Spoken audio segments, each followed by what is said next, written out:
Hi అండి, welcome back to my channel cooking for you 99. ఈరోజు వీడియోలో బెండకాయ మసాలా కర్రీని సింపుల్గా అండ్ టేస్టీగా ఎలా చేసుకోవాలో ఈ వీడియోలో చూపిస్తాను. ఈ కర్రీ రైస్లోకి చపాతీలోకి చాలా బాగుంటుందండి. ఒకసారి డెఫినెట్గా ట్రై చేయండి. ఇప్పుడు ఒక ప్యాన్ తీసుకొని అందులో 1 టేబుల్ స్పూన్ వరకు ఆయిల్ వేసుకోవాలి. ఇప్పుడు మనం ముందుగా కట్ చేసి పెట్టుకున్న బెండకాయ ముక్కల్ని యాడ్ చేసుకోవాలి.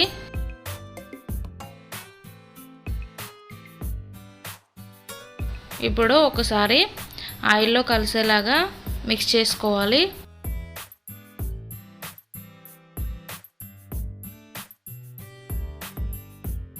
చూడండి, ఇలా బెండకాయలన్నీ లైట్గా కలర్ వచ్చేంత వరకు ఫ్రై చేసుకోవాలి.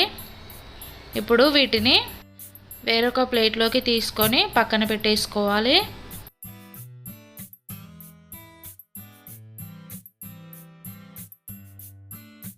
అదే ప్యాన్లో 3 టేబుల్ స్పూన్ వరకు ఆయిల్ వేసుకోవాలి. ఆయిల్ కొంచెం హీట్ అయిన తర్వాత 1 టేబుల్ స్పూన్ జీలకర్ర వేసుకోవాలి.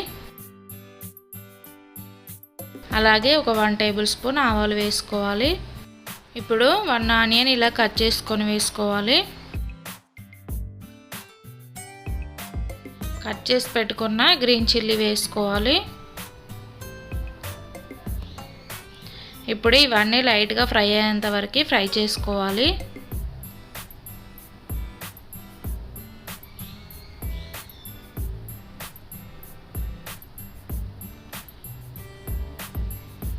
చూడండి, ఇలా కొంచెం ఫ్రై అయిన తర్వాత ఇప్పుడు ఒక 1 టేబుల్ స్పూన్ వరకు జింజర్ గార్లిక్ పేస్ట్ వేసుకోవాలి. ఇలా కొంచెం పచ్చివాసన పోయేంత వరకు ఫ్రై చేసుకోవాలి. ఇప్పుడు ఇందులో ఒక 1/2 టేబుల్ స్పూన్ వరకు టర్మరిక్ పౌడర్ వేసుకోవాలి. ఇప్పుడు అంతా ఒకసారి మిక్స్ చేసుకోవాలి.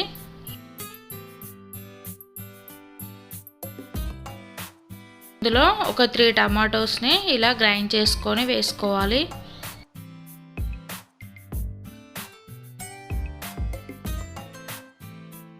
టమాటో ప్యూరీ అంతా ఒకసారి కలిసేలాగా కలుపుకోవాలి. ఇలా కలుపుకున్న తర్వాత మూత పెట్టి ఒక 3 మినిట్స్ కుక్ చేసుకోవాలి. చూడండి, ఇలా ఆయిల్ అంతా పైకి వచ్చేంత వరకు ఫ్రై చేసుకోవాలి. ఇప్పుడు ఇందులో ఒక 2 table spoon red chilli powder వేసుకోవాలి. అలాగే 1 టేబుల్ స్పూన్ ధనియా పౌడర్ వేసుకోవాలి. మీ టేస్ట్కి సరిపడా సాల్ట్ వేసుకోండి. అలాగే ఒక 1/2 కప్పు వరకు పెరుగు వేసుకోండి.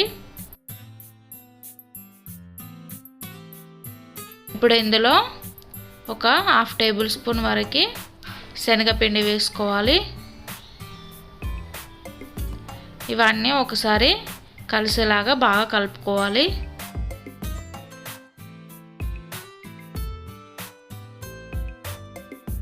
ఇప్పుడు ఇందులో కొంచెం వాటర్ వేసి ఒకసారి అంతా కలిసేలాగా కలుపుకొని మూత పెట్టి మరొక 2 నిమిషాలు కుక్ చేసుకోవాలి.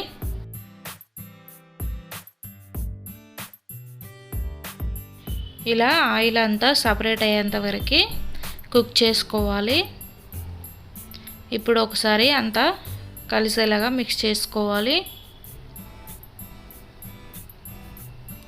ఇప్పుడు ఇందులో మనం ముందుగా ఫ్రై చేసి పెట్టుకున్న బెండకాయల్ని యాడ్ చేసుకోవాలి. ఇలా బెండకాయలన్నిటికీ మసాలా పట్టేలాగా కలుపుకోవాలి. ఇలా కలుపుకున్న తర్వాత ఇప్పుడు ఇందులో ఒక 1/2 టేబుల్ స్పూన్ గరం మసాలా వేసుకోవాలి.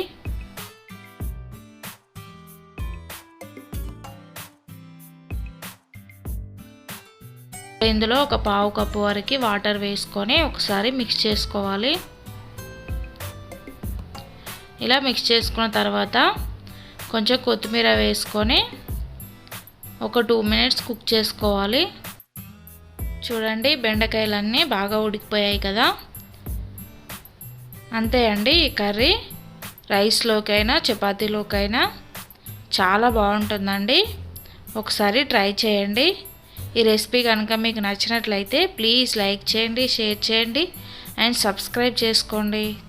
Thank you for watching.